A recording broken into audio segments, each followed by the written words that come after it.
오늘 재직 헌신 예배에 말씀을 증거하시는 우리 민경호 목사님을 잠시 소개하겠습니다.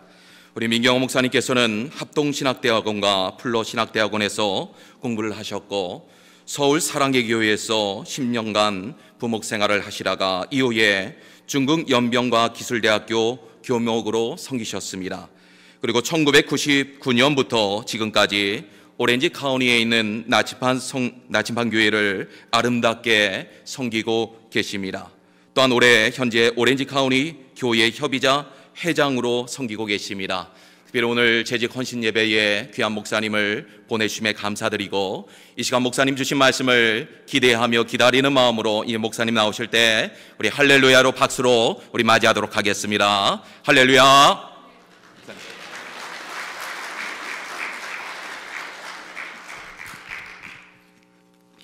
할렐루야. 여러분 뵙게 돼서 너무 반갑습니다. 제가 평소에 우리 송정명 목사님을 진심으로 존경하는데 목사님이 이렇게 불러주셔서 목사님 서시는 강단에 서니까 아주 감회가 새롭습니다. 정말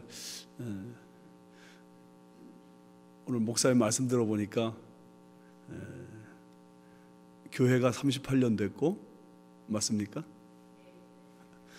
또 목사님 여기서 23년 동안 목회 하셨다는 말씀 제가 들었는데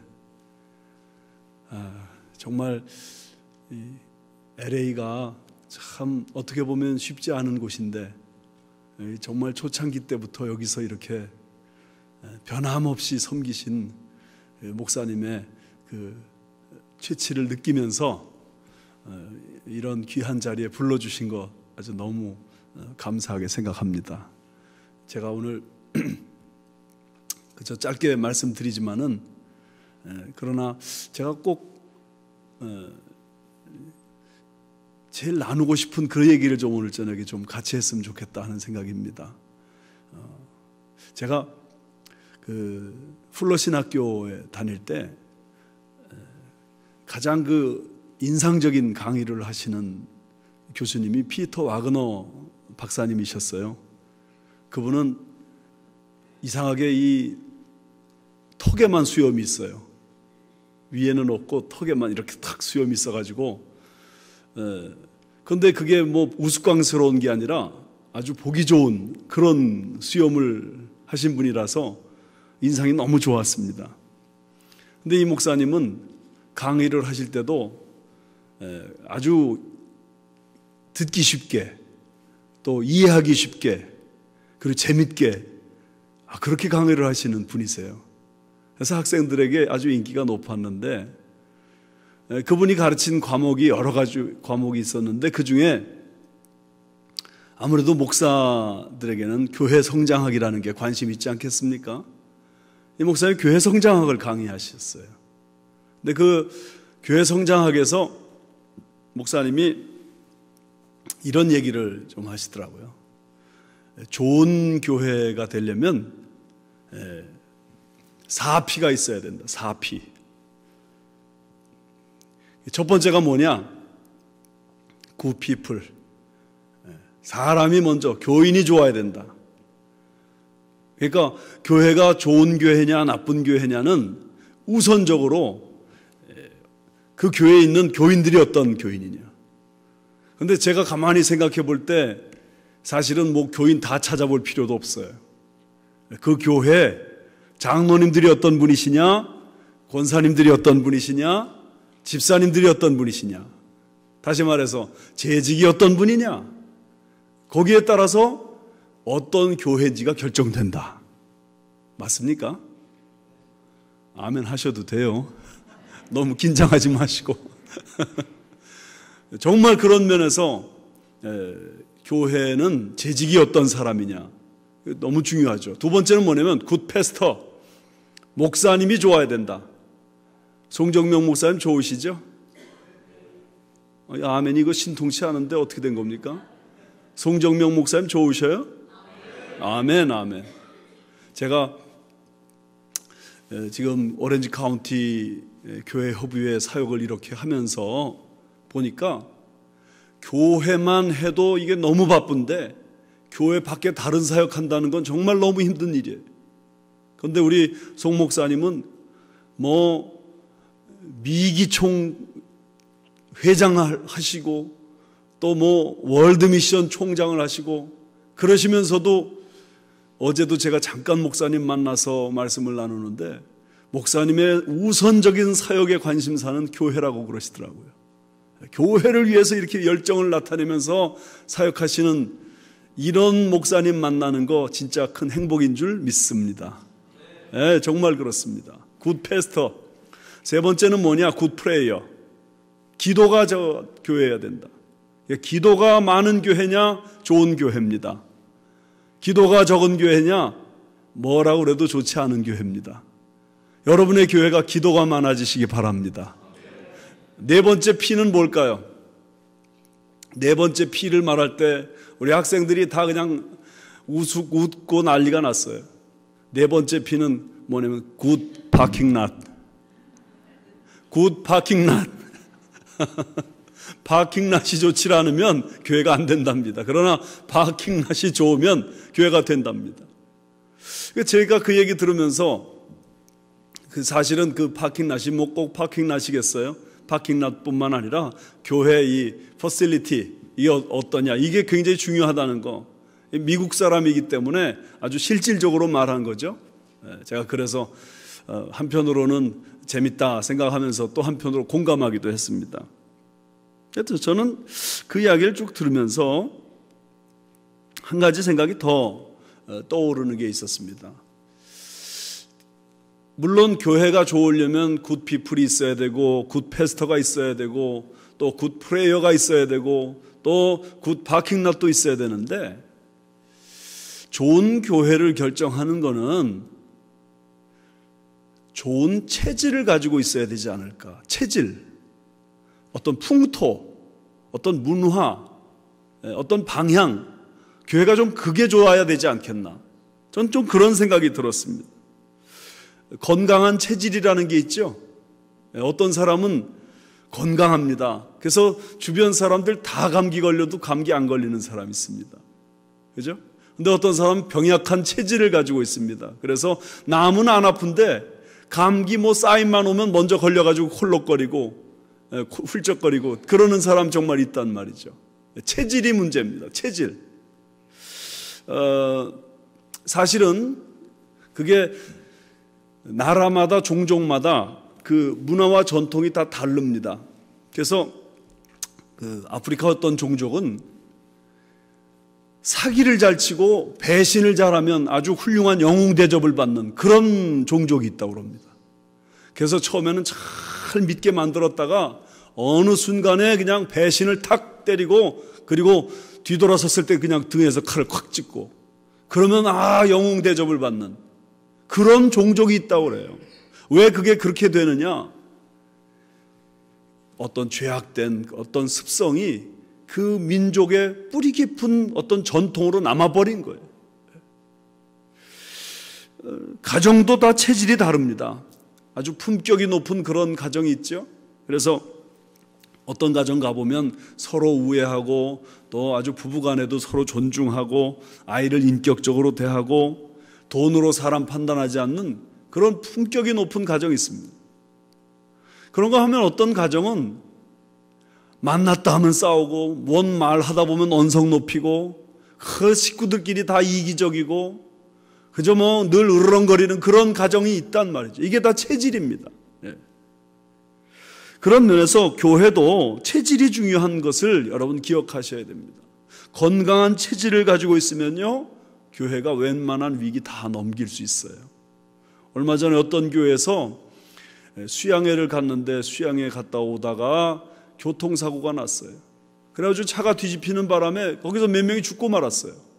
여러분 암만 수양회가 은혜스러워도 그런 사고 나면 감당할 만한 교회 많지 않습니다. 그런데 그 교회가 그 사건 딱 만났을 때 목사님과 장로님들이 한 마음이 돼가지고 그저 막 열심히 기도하면서 이 문제 우리가 끝까지 책임 다지겠다. 하고 덤벼들고, 교인들도 그런 문제 발생하니까 뭐 집에 가지 않고 그냥 병원에 몰려 들어가지고 같이 기도하고. 여러분, 사실은 대개의 교회는 그런 문제 생기면 누가 이거 수양해 가자고 그랬냐? 뭐 그렇게 싸우기 시작한다고요. 왜 버스는 저 노란 버스를 탔냐? 그런 문제부터 싸운단 말이에요. 그런데 그 교회는 오히려 그 문제를 놓고 막 단합해서 어떻게든지 하나님이 은혜 베풀어 주시길 간구했더니, 뭐 죽은 사람이 살아서 돌아오는 일은 없었지만 그러나 유가족들이 감동을 받아버렸어요. 뿐만 아니에요. 그 이후에 교회가 더 단단해져 버렸어요. 이게 체질입니다, 여러분. 그런가 하면 어떤 교회는요, 한 작은 교회에 어떤 목사님 부임하셨어요. 그런데 그 목사님 부임하고 나서 예배를 드리고 나서 보면 이상한 현상이 있는 거예요. 남자 교인들이 갑자기 다 없어져 버리는 거예요. 이 남자 교인들이 다 어디 갔나? 처음에는 그냥 궁금한다 하지만 가만히 그냥 계셨는데 나중엔 안 되겠다 싶어가지고 찾아 나섰어요, 목사님이. 쭉 찾아보니까 남자 교인들이 예배 끝나고 나서 다 예배당 뒤에 가가지고 담배 피고 있는 거예요. 여러분, 뭐 혼자서 술 마시고 담배 피우는 거 뭐 그것도 뭐 그렇게 칭찬할 만한 일이 아니지만, 그러나 예수 믿는 사람들이 같이 모여가지고 담배 피는 거, 이건 참 그리스도인 다움을 잃어버리는 거 아니겠어요? 그런데 그 교회는 그러고 있으니까 여러분, 그런 교회는 미래가 없는 교회입니다. 내가 혼자 설령 죄를 짓는 한이 있다 하더라도 같이 죄를 공모하고 같이 이러자 저러자 하는 거는, 이건 완전히 서로 차원이 다른 거란 말이죠. 그런 면에서 교회도 건강한 체질이 너무너무 중요합니다. 저는 교육전도사 시절에 어떤 조그만 개척교회에서 사역을 하고 있었는데, 그때 제 마음속에 아주 간절한 소원이 있었습니다. 그게 뭐냐면, 좀 좋은 교회에서 내가 이 전도사 시절, 부교육자 시절을 좀 보냈으면 좋겠다. 그래서 계속 기도했습니다. 하나님, 저 좀 좋은 교회로 좀 인도해 주시옵소서. 사실 그때까지 제가 두 교회를 경험했는데, 첫 번째 교회는 제가 처음 예수 믿은 교회입니다. 그 교회는 나름대로 좋은 교회였습니다. 그렇지만 그 교회의 큰 문제점은 그저 목사님하고 장로님들이 끊임없이 싸우는 거예요. 이 장로님들이 목사님을 한 분 쫓아내시더니, 이 창립하신 목사님 쫓아내더니, 다음에 이제 새로운 목사님 모셨는데, 모신 지 6개월이 안 돼가지고 또 그 목사님 쫓아내지 못해서 막 안달이 나버렸어요. 그래가지고 교회가 맨날 싸움박질하는 거예요, 맨날. 한번 싸움의 방향에 접어들어가니까 그 어려움을 헤어나올 길이 없더라고요. 두 번째 교회는 뭐 그런 문제는 없었지만 건강하지 못한 그런 교회였어요.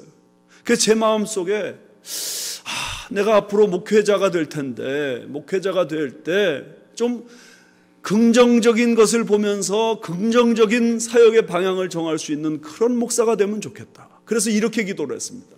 하나님, 제가 부정적인 것을 보면서 긍정적인 것을 배우는 그런 것은 아주 충분히 공부를 많이 했으니까, 긍정적인 것을 보면서 긍정적인 것을 배우는 그런 목사가 되도록 도와주십시오.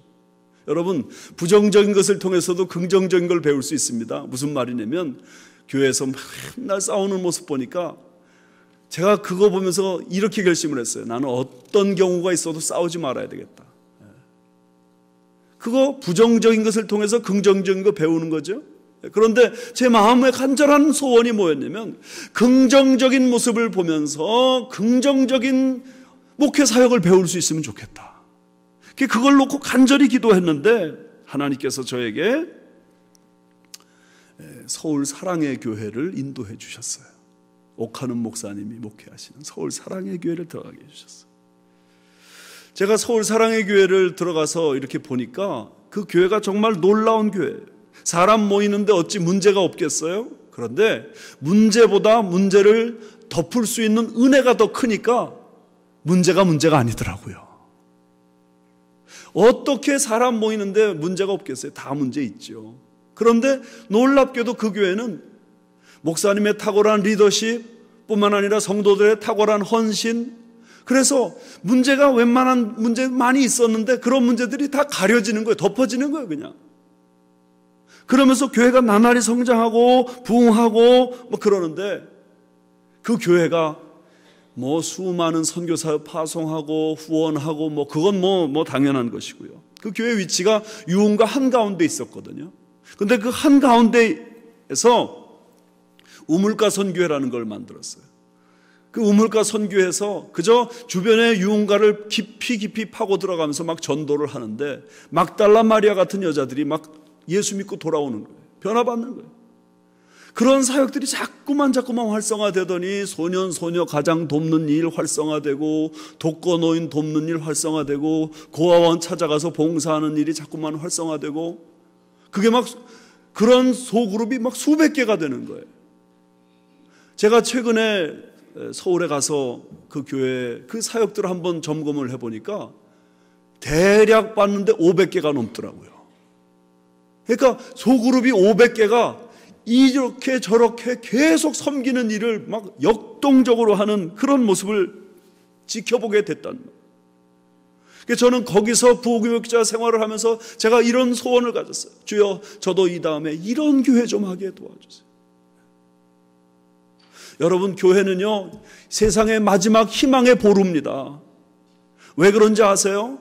이 세상에는 희망이 없거든요. 사람이 다 어두움 가운데 살고 있잖아요. 그래서 사람들이 교회를 향해서 너희들만이라도 좀 희망이 되어다오.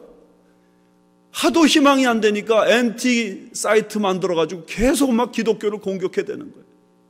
만약에 교회에 희망이 생기기 시작한다면 사람들이 교회를 바라볼 텐데, 교회를 보면서 희망을 소유할 텐데, 요즘 교회가 교회답지 못하다 보니까 세상의 사람들이 정말 희망이 없어가지고 절망 가운데 고통하는, 그런 의미에서 여러분, 교회는 세상에 희망이 되어야 되는 줄 믿습니다. 그러기 위해서는 교회가 올바른 체질을 가지고 올바른 방향으로 나가는 거 너무너무 중요합니다. 그러므로 우리는 교회 존재 이유를 물어야 됩니다. 교회 존재 이유는 세 가지가 있습니다. 여러분, 첫 번째 교회 존재 이유는 하나님의 영광을 위해서 존재하는 겁니다. 그래서 하나님을 제대로 섬기는 그것을 위해서 우리는 교회에서 예배를 드리죠. 신령과 진정으로 예배를 드리는 것, 바로 우리 예수 믿는 사람들이 해야 되는 일인 것입니다. 그런데 교회는 교회 자체를 위해 존재합니다. 그 무슨 말이냐면 교회를 계속 훈련시켜서 계속 성장하게 만드는 것이 교회 존재 이유란 말입니다. 그런데 또 한 가지 교회 존재 이유가 있어요. 그 교회 존재 이유는 뭐냐면 교회는 세상을 위해 존재한다. 세상에 희망이 없기 때문에 희망을 가지고 있는 교회가 세상에 나가서 섬기는 그 역할을 감당해주고 세상에게 희망을 던져줘야 이 세상이 변화받고 하나님 앞에 나올 수 있지 않겠습니까? 그런 의미에서 예수님이 너희는 세상의 소금이라, 너희는 세상의 빛이라 하신 말씀을 우리는 마음속에 잘 새겨야 됩니다. 여기서 중요한 것은 뭐냐면 세상의 소금, 세상의 빛이라는 말씀입니다. 소금이 만약에 소금통 안에만 있으면 그 소금이 무슨 역할을 하겠습니까? 아무것도 못하죠. 만약에 빛이 있는데 저 위에 있는 게 아니라 우리 의자 밑에 있으면 그 빛이 무슨 소용이 있겠습니까? 그래서 주님은 말씀하시는 거예요. 너희의 소금을 음식에 집어넣고 너희의 소금을 소금통에서 꺼내서 먹게 만들어야 된다. 너희의 빛을 저 위에 올려놔가지고 세상 사람들이 볼 수 있게 만들어줘야 된다. 저는 그런 면에서 교회가 어떤 모습으로 나가야지 이 시대적 사명을 감당하는 교회가 되겠는가 하는 생각을 하면서 기도하다가 저 나름대로 사도행전 2장 47절 말씀을 발견하고 이거다 하는 생각을 했어요. 거기 사도행전 2장 47절에 이렇게 돼 있어요. 교회가요 온 백성에게 칭송을 받으니 주께서 구원받는 자의 수를 날마다 더하게 하시더라. 교회가요 세상에 칭송을 받는 공동체가 됐다는 거예요. 그 당시 예루살렘 교회는 약 2만 명 정도 교인이 있었다고 그럽니다. 그리고 그 당시에 예루살렘 시민 전체는 약 8만 명이었다고 그럽니다. 그러니까 6만 명 안 믿는 사람들이 교회에 들어오지는 않지만 그 사람들이 교회를 보면서 야, 저 예수 믿는 사람들은 뭐가 달라도 다르다 자꾸 칭찬했다는 거예요. 그러면서 주께서 구원받는 자의 수를 날마다 더하게 하셨다고 했으니까 그 6만 명의 사람들이 그 예수 믿는 사람들을 칭찬하다 자기도 모르는 사이에 교회로 자꾸만 들어오게 되었어요. 구원받는 역사가 날마다 일어났다, 그런 말씀. 오늘 우리 교회가 이런 모습이 돼야 되지 않겠습니까? 그런데 여러분, 지금 우리가 얼마나 안타까운 시절을 살고 있냐면요, 교회가 정체돼 가고 있다니까요. 여러분 교회는 어떠신지 제가 잘 모르겠어요. 10년 전하고 지금하고 여러분의 교회는 성장하고 있나요? 정체만 해도 이거 보통 수준이에요. 쇠퇴하고 있다니까요. 교회 다니는 사람들이 자꾸만 떨어져 나가고 있다니까요. 구원받는 자의 수가 날마다 더하게 하시더라. 이것이 초대교회 역사인데 요즘 우리 교회들의 모습은 자꾸만 쇠퇴하고 있고 정체하고 있고 그저 교인들이 수평이동이나 하고 있고 안 믿는 사람들이 교회 안에 들어오는 일은 점점 아주 희박한 일이 되고 있고요. 저희가 부레아 지역으로 이사를 갔거든요. 그랬더니 새로운 교인들이 와요. 자꾸만 들어와요. 그래서 너무너무 감사하다 하는데 따지고 보면 감사할 게 별로 없는 거예요. 왜냐하면 안 믿는 사람들이 예수 믿는 케이스는 거의 없으니까. 이게 기가 막힌 얘기예요. 우리가 너무너무 그런 면에서 부끄러운 거예요. 도대체 어디서 뭐가 잘못됐기 때문에 이렇게 예수 믿는 교회가 비판받고 있고 오히려 조롱당하고 있고 오히려 칭송은커녕 멸시를 당하고 있는가? 사실은 교회가 멸시를 당한다는 얘기는 예수 믿는 우리 각자가 지금 멸시당하고 있는 거예요. 예수 믿는 각자의 재직들이, 교회 중직이라고 하는 사람들이, 교회 목사라고 하는 사람들이 제대로 신앙생활을 하지 않으니까 사람들이 지탄의 대상으로 삼을 뿐, 조롱의 대상으로 삼을 뿐, 칭송의 대상으로 삼지 않는다, 그런 말 아닙니까? 그런 면에서 오늘 제가 이 말씀을 오랫동안 설교할 그런 생각은 없지만 그러나 한 가지 아주 중요한 부분을 좀 말씀드리고 싶습니다. 그건 뭐냐면 사도 바울이 고린도 교회를 향해서 하는 말이 바로 지금 그 말이에요. 여기 8절 말씀에 너희 사랑의 진실함을 증명해라. 너희 사랑의 진실함을 증명해라. 사랑이 고린도 교회에 있다고 말을 하는 거예요. 사랑이 교회에 있어요. 사랑이 고린도 교회 성도들이 사랑하자고 말을 했고 사랑을 또 주장을 했어요. 그런데 지금 바울은 말하는 겁니다. 너희 사랑의 진실함을 증명해라. 여러분, 이것은 좀 여러분들 배경을 이해하는 게 필요한데 그 당시에 고린도 교회 이 당시에 예루살렘에 아주 큰 흉년이 들었어요. 사실 예루살렘 교회 성도들은 큰 흉년을 맞이했기 때문에 큰 고통 가운데 있었는데 그 소식을 고린도 교회 성도들이 듣고 마음이 뜨거워져서 돕자 그랬습니다. 돕기 시작했습니다. 돕자고 운동을 벌이기 시작했습니다. 고린도 교회는 사실 굉장히 어린 교회예요. 그런데 이 고린도 교회가 예루살렘 교회를 돕자고 막 들고 일어나니까 주변 다른 교회들이 막 영향을 받았어요. 그 중에 대표적인 교회가 마게도냐 교회예요. 마게도냐 교회는 극한 가난이 있었고 많은 환난의 시련이 있는 교회인데 이 사람들이 힘대로 할 뿐만 아니라 힘에 지나도록 이 예루살렘 교회를 돕기 위해서 헌신을 했습니다. 아가야가 그 지역에 있는 교회인데 그 아가야에 있는 교회들이 1년 동안이나 이 고린도 교회가 예루살렘 교회 돕는 일을 보면서 우리도 같이 돕자 하고 막 나섰어요. 그런데 이 고린도 교회, 막상 이 고린도 교회 성도들은 처음에는 돕자 하고 움직이기 시작했는데 무슨 이유 때문인지 얼마 지나지 않아서 흐지부지 해버리고 말았어요. 돕는 일이. 그러니까 마게도냐 교회도 예루살렘 교회를 도왔고 아가야 교회도 예루살렘 교회를 도왔는데 처음에 그 일을 벌였던 고린도 교회는 돕질 않으니까 사도 바울이 지금 이 말씀하고 있는 거예요. 너희 사랑의 진실함을 증명해라. 너희들이 처음에 그렇게 말을 해서 사랑한다고 해서 돕는다고 해서 다른 교회들이 돕기 시작했는데 너희들은 막상 돕지 않으니 너희들의 사랑의 진실함을 증명해라. 여러분, 사랑이라는 거요, 짝퉁 사랑이 있어요. 모조품 사랑이라는 게 있어요. 마음으로만 하는 거, 이거 모조품 사랑입니다. 짝퉁 사랑입니다. 사랑은 표현되기까지는 사랑이 아닙니다. 물론 사랑의 시발점은 마음이지만 그러나 그 마음이 입을 통해서 또 손을 통해서 행동을 통해서 표현돼야 되지 않겠어요? 그런데 이 고린도 교회 교인들은 마음은 어떤지 모르지만 표현되지 않은 사랑이에요. 또 말로만 하는 사랑도 있죠. 말로만 하는, 뭐 사랑한다고 뭐 말하고 그러는데 막상 와서 헌신하라고 그러면 안 하는 사람들 있죠. 헌금 좀 해라 그러면 도망가는 사람들 있죠. 그런데 또 하나 있습니다. 남 볼 때만 하는 사랑. 여러분, 선한 사마리아인의 비유에 제사장과 레위인이 강도 만나 거반 죽게 된 사람을 보고서 그냥 가버렸죠. 왜 가버렸는지 아세요? 보는 사람이 없어서. 만약에 그게 여리고에서 예루살렘 가는 그 산골길이 아니라 예루살렘 대로에서 강도 만난 사람이 거반 죽게 됐으면 아마 제사장 레위인들이 다 비켜, 내가 할게, 분명히 이렇게 나섰을 겁니다. 근데 보는 사람이 없었어요. 보는 사람이. 보세요. 마음으로만 하는 사랑, 말로만 하는 사랑, 보는 사람 있을 때만 하는 사람, 이런 사랑을 짝퉁 사랑이요, 모조품 사랑이라 그렇게 말합니다. 고린도 교회는 지금 그런 문제가 있었단 말이죠.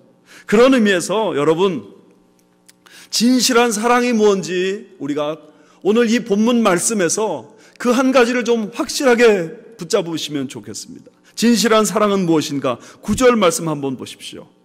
우리 주 예수 그리스도의 은혜를 너희가 알거니와 부요하신 이로써 너희를 위하여 가난하게 되심은 그의 가난함으로 말미암아 너희를 부요하게 하려 하심이라. 그리스도께서 우리를 위해서 보여주신 사랑, 이것이 진실한 사랑입니다. 그러면 그리스도께서 우리에게 보여주신 그 사랑은 어떤 사랑인가? 본래 부요하신 자로서 우리를 위해서 가난하게 되셨다. 우리는 사랑은 뭐 돈을 주고 먹을 것 주고 옷가지를 주고 뭐 주는 거로 생각하는데, 여기 진실한 사랑은 오히려 부유한 자의 자리에서 가난한 자의 자리로 내려오는 것이다. 그렇게 말씀하고 있어요. 기빙이 아니라 비카밍이라는 거예요. 이것이 진실한 사랑이라는 거예요. 어려운 사람과 먼저 마음을 같이 할 수 있을 때 그게 진실한 사랑이죠. 예수 그리스도께서 우리에게 보여주신 사랑이 바로 그런 것이라는 거예요. 그래서 우리가 세상의 사랑을 나타내야 되는데 먼저 우리 마음이 그 사람과 같은 위치에 설 수 있을 때 그게 진실한 사랑. 뿐만 아닙니다. 9절 하반절 말씀 보시면 그리스도께서는 가난해지심으로 우리를 부요케 하셨다. 그래서 예수님이 가난해지심으로 우리를 부요케 해주시는 그 진실한 사랑을 예수님 보여주신 거란 말이죠. 그래서 그 예수 그리스도께서 낮아지심으로 우리가 높은 사람이 됐고 십자가에 죽으심으로 우리가 의인된 것, 이것이 진실한 사랑이죠. 그렇다면 우리도 이제 그 예수님의 진실한 사랑을 따라서 우리도 구체적인 사랑을 나타내야 되는데 어떻게 사랑하겠는가? 여기 11절 끝에 보시면 이렇게 되어 있습니다. 있는 대로 하라. 있는 대로. 있는 대로. 없는 것을 가지고 사랑할 수 없죠. 있는 것 가지고 사랑하라. 지금 바울이 그렇게 말씀하고 있는 것입니다. 이 말은 무슨 뜻이냐? 나중에 하겠다, 뭐 더 벌어서 하겠다, 그런 말 하지 말라는 거예요. 지금 현재 있는 모습 그대로, 지금 가지고 있는데 부족할 때 내가 할 수 있는 그 상태에서, 없을 때 내가 가지고 있는 그 상태 그대로.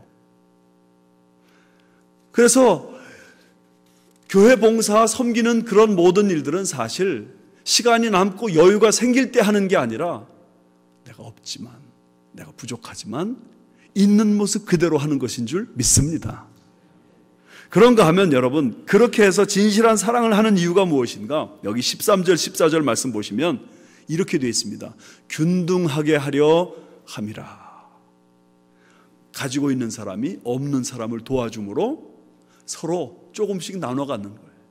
이것을 주님이 우리에게 가르쳐주고 있습니다.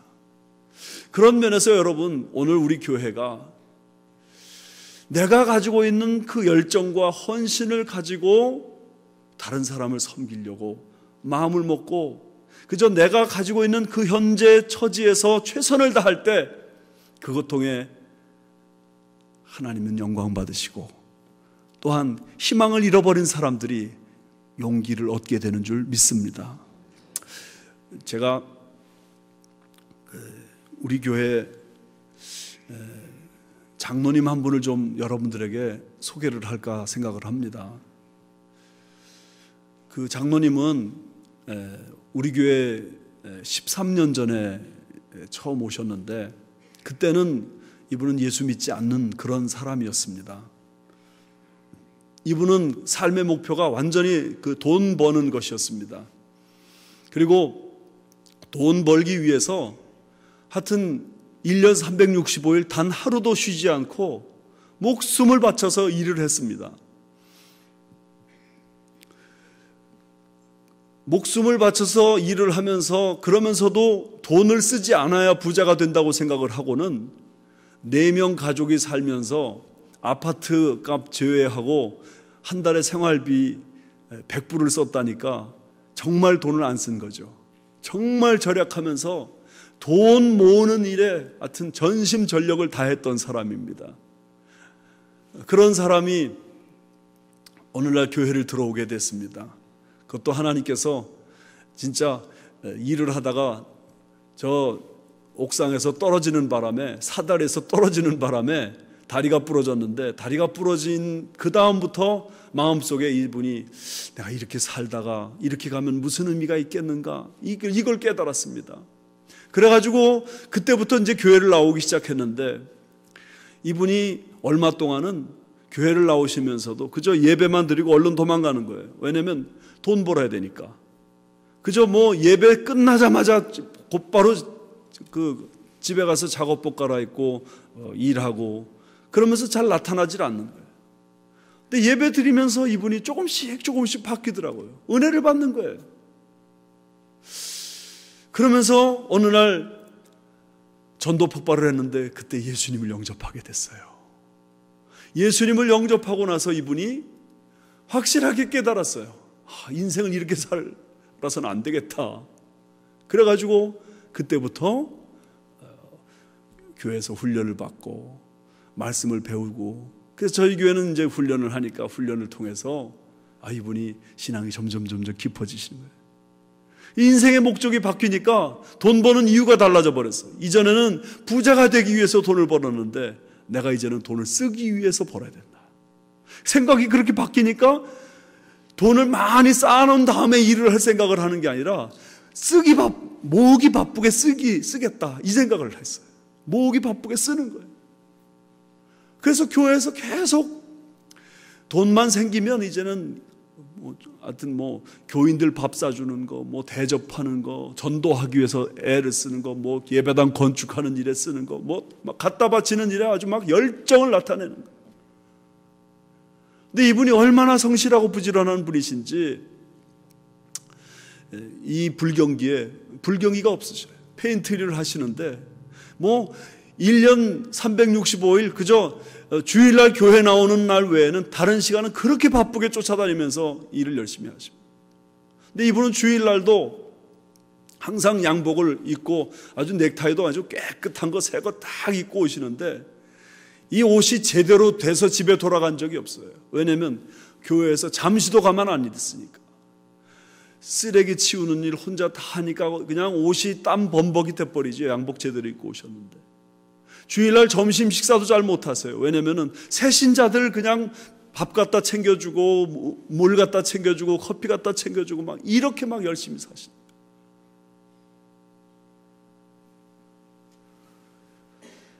하나님께서 그런 분들을 통해서 사람들이 예수 믿으면 좀 저렇게 살아야 되는가 보다 하고는 제게 자꾸만 이야기 들려오는 말들이 이런 말들이에요. 목사님, 저는 저 장로님 때문에 예수 믿기로 결정했어요.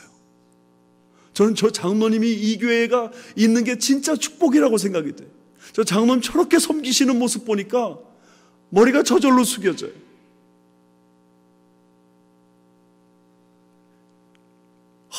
이분은 개인의 삶에 있어서도 그렇게 막 다른 사람 정말 제가 이야기 들어봤을 때 정말 용서하기 어려운 사람인데 그야말로 배신하고 뒤에서 칼 꽂는 그런 사람에 대해서도 어느 날 막 너무너무 고민하고 괴로워하고 그랬는데 마침 그날 제가 설교하는 그날 설교 내용이 용서하라는 설교였어요. 근데 그 설교 말씀을 듣고 며칠을 끙끙끙끙 앓았답니다. 너무 고통스러워서.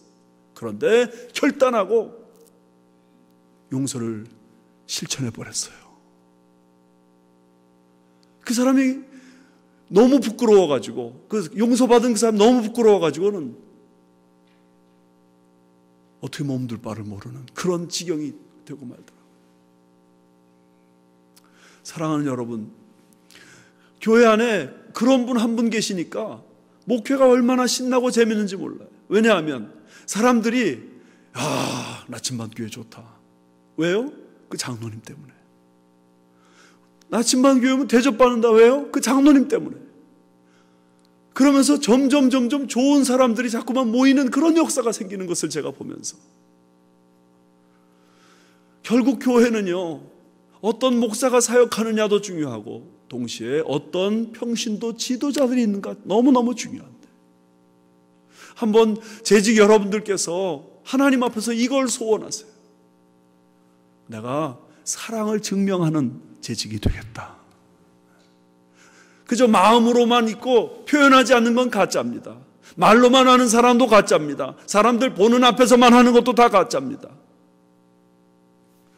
행함과 진실함으로 하는데 내 사랑이 진실로 증명되는 그 역사가 나타날 때 우리 교회가 새로워지는 줄 믿습니다. 재직이 많으면 뭐해요? 다 요즘 재직 아닌 사람이 누가 있어요? 교회 다니면서 대개 다 재직이죠. 다 서리 집사고 뭐 교회 나온 지 뭐 하루 되고 이틀 되고 그래도 집사님 그렇게 부르더라고요. 다 재직이에요. 그런데 정말 재직이 필요합니다. 정말 사랑을 실천하고 사랑을 증명하는 그런 재직이 필요합니다. 그럴 때 하나님께서 그 공동체를 축복하시고 미래를 열어주실 줄 믿습니다.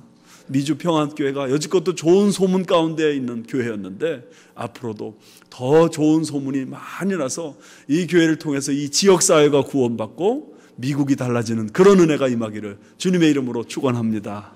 같이 기도합시다. 사랑하는 하나님 아버지시여, 감사합니다. 주님께서 미주평안교회를 축복해 주셔서 38년 동안이나 이 귀한 자리에서 이 지역사회를 변화시키는 일에 아름답게 쓰임받게 하여 주시니 고맙습니다. 사랑하는 하나님 아버지, 원하오니 주께서 여기에 계신 모든 재직들을 다시 한번 주님의 성령의 능력으로 온전히 붙들어 주시옵소서. 그래서 말로만이 아니라 행함과 진실함으로 사랑을, 진실을 증명하여 세상을 변화시키는 일에 아름답게 쓰임받는 놀라운 공동체가 되도록 인도하여 주시옵소서. 예수님의 이름으로 기도 올리옵나이다.